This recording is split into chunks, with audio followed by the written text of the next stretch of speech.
हम लोग आ गए एक नए वीडियो पे और आज हम लोग देखने वाले हैं बायोलॉजी का बहुत बहुत बहुत इंपॉर्टेंट क्वेश्चन जो कि बहुत ही इंपॉर्टेंट है 2025 एग्जाम के लिए।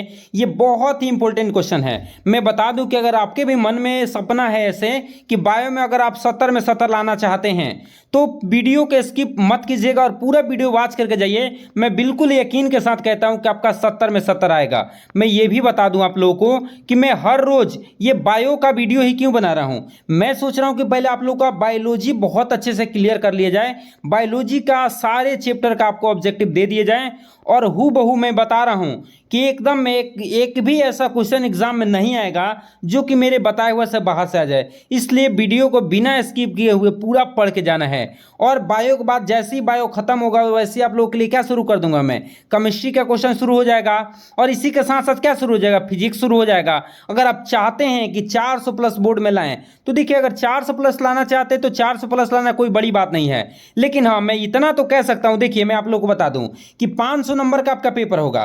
500 नंबर में आप लोगों को 200 जिसका अगर बायोमेन है वो तो 205 नंबर का उसका ऑब्जेक्टिव आने वाला है। 205 नंबर का ऑब्जेक्टिव आने वाला है, सोच लो। जिसमें मैं आप लोगों को बता दूं कि 35 आएगा आपको बायोलॉजी में, 35 आएगा आपको केमिस्ट्री में और 35 आएगा आपको फिजिक्स में और हिंदी में आएगा 50 और इसके साथ साथ आएगा किस में, इंग्लिश में आएगा 50। ये बायो वाले मैं को बोल रहा हूँ। देखिए 35 35 70 और 70 35 कितने हो गए, 100 105 और 105 है ये 100, 205 नंबर का ऑब्जेक्टिव हो रहा है।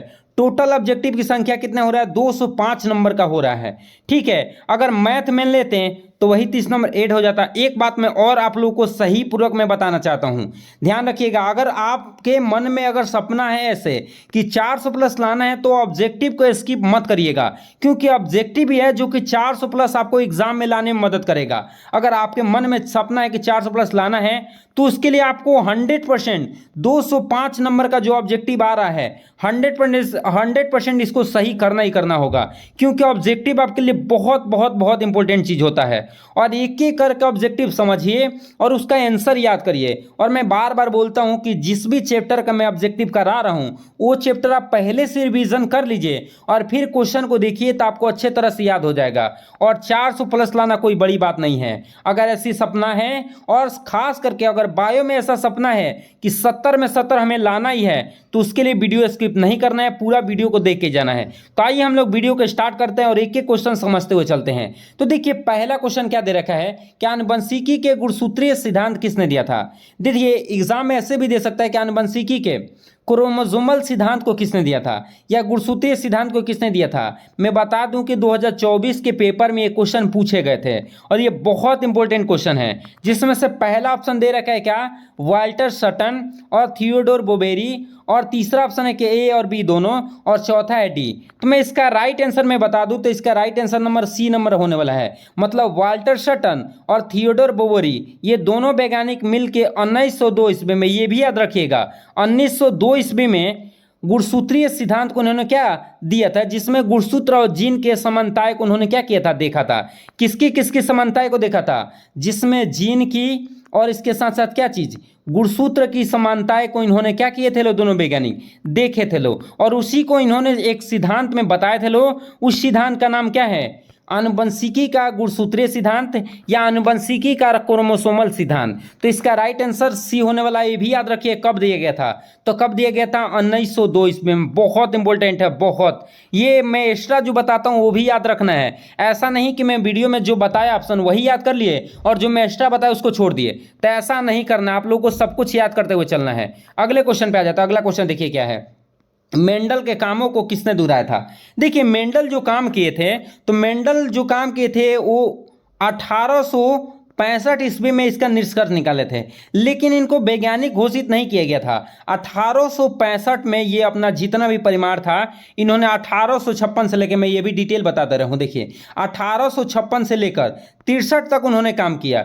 लगभग 7 वर्ष काम किए, और 7 वर्ष काम करने के पश्चात वो भी किस पे किए थे, मटर के पौधे पे, वो भी क्या, सावधान मटर पे। और 7 वर्ष काम करने के बाद भी निष्कर्ष निकाला उन्होंने 1865 में, और ये जब निष्कर्ष निकाला तो इनको कोई भी लोग वैज्ञानिक मानने से इनकार कर दिए, इनको वैज्ञानिक माना ही नहीं गया, और इनकी मृत्यु जो है 1884 ईस्वी में इनकी मृत्यु हो गया। और जैसे इनकी मृत्यु हुआ उसके 16 साल बाद, कितने साल बाद, 16 साल बाद, मतलब 1900 ईस्वी में इनके कामों को दोहराया गया। और इनको काम को दोहराने वाले 3 वैज्ञानिक थे, कौन कौन थे, तो आइए हम पहले ऑप्शन देख लेते हैं फिर आपको बताते हैं। पहला है डी ब्रिज, ये पाई जो है ये नहीं रहेगा, डी ब्रिज रहे सिर्फ, और कॉरेंस और वान शेरमार्क और सभी। तो मैं इसका राइट आंसर बता दूं तो इसका राइट आंसर होना है सभी। मतलब ये तीनों वैज्ञानिक ने मेंडल के कामों को दोहराए थे। कब दोहराए थे, 1900 ईस्वी में। ये याद रखेगा कि मेंडल के मरने के बाद, मेंडल के मरने के 16 साल बाद इनके कामों को दोहराया गया था। कब, 1900 ईस्वी में मेंडल के कामों को क्या कर दिया गया था, दोहराया गया था। अगले क्वेश्चन पे आते हैं। अगला क्वेश्चन यही है कि मेंडल के कामों को कब दोहराया गया था। पहला ऑप्शन है 1900 ईस्वी, दूसरा 1863, तीसरा है 1800 ईस्वी, और चौथा है 1956। तो मैं इसका राइट आंसर में बता दूं तो इसका राइट आंसर होने वाला 1900 ईस्वी। 1900 ईस्वी में मेंडल के कामों को क्या किया गया था, दोहराया गया था। मेंडल के काम को कब दोहराया गया था, 1900 ईस्वी में मेंडल के काम को क्या किया गया था, दोहराया गया था। अगला क्वेश्चन देखिए, मेंडल ने अपने प्रयोग के कामों को किस में रखा था। मेंडल जो भी प्रयोग किए थे तो प्रयोग से जो भी निष्कर्ष निकला था तो किस में रखे थे। तो देखिए ऐसे करके एक फंदा बनाए थे ना, आप लोगों ने पढ़ा होगा, एक संकर संकरण और द्विसंकर संकरण, और द्विसंकर संकरण और एक संकर संकरण में ऐसी आपको खंदे बनाए गए हैं, और इनको नाम दिया जाता है पुनेट वर्ग। क्या नाम दिया जाता है, पुनेट वर्ग। तो देखिए ऑप्शन क्या है, पुनेट वर्ग, मेंडल वर्ग, दोनों इनमें से कोई नहीं। तो इसका राइट जो आंसर होने वाला है वो राइट आंसर होने वाला है पुनेट वर्ग। इसका राइट आंसर क्या होने वाला है, पुनेट वर्ग। मेंडल ने अपने जो भी काम किए वो किस में रखे थे, पुनेट वर्ग में। चलिए अगले क्वेश्चन पे आ जाते हैं। अगला क्वेश्चन देखिए, अगला क्वेश्चन है मेंडल किस सदी के वैज्ञानिक हैं। तो मैं बता दूं कि मेंडल का जन्म हुआ था 1822 में और मृत्यु हुआ था 84 में। तो 21 सदी के वैज्ञानिक हुए, 19वीं सदी के वैज्ञानिक हुए।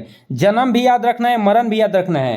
तो ये 19वीं सदी में इनका जन्म हुआ था, किनका, मेंडल का। अगले क्वेश्चन पे आ जाते, देखिए अगला है परीक्षण संकरण निम्न में से कौन सा है। पहला है दोनों कैपिटल टी और कैपिटल और स्मॉल टी, दोनों कैपिटल कैपिटल, दोनों स्मॉल दोनों स्मॉल। तो मैं बता दूं आप लोगों को कि देखिए मेंडल जो एक संकर संकरण कराए थे तो उनमें जो जनक प्राप्त हुए थे, देखिए मैं आप लोगों को बता देता हूं डिटेल थोड़ा।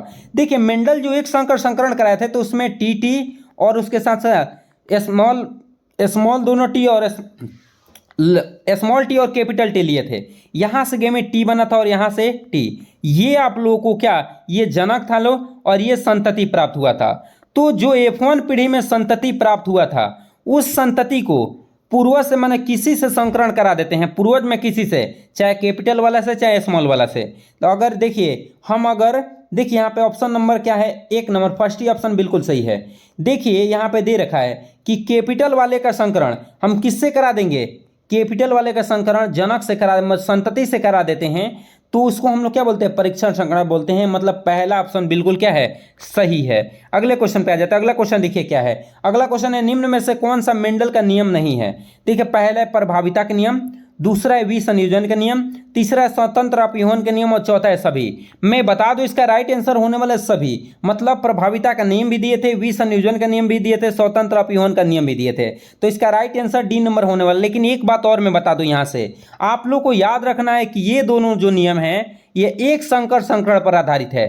किस संकरण पर, एक संकर संकरण पर। और जो ये तीसरा नियम है वे द्विसंकर संकरण पर आधारित है। याद रख लीजिएगा, ये भी पूछ सकता है कि एक संकर संकरण पर आधारित कितने नियम हैं।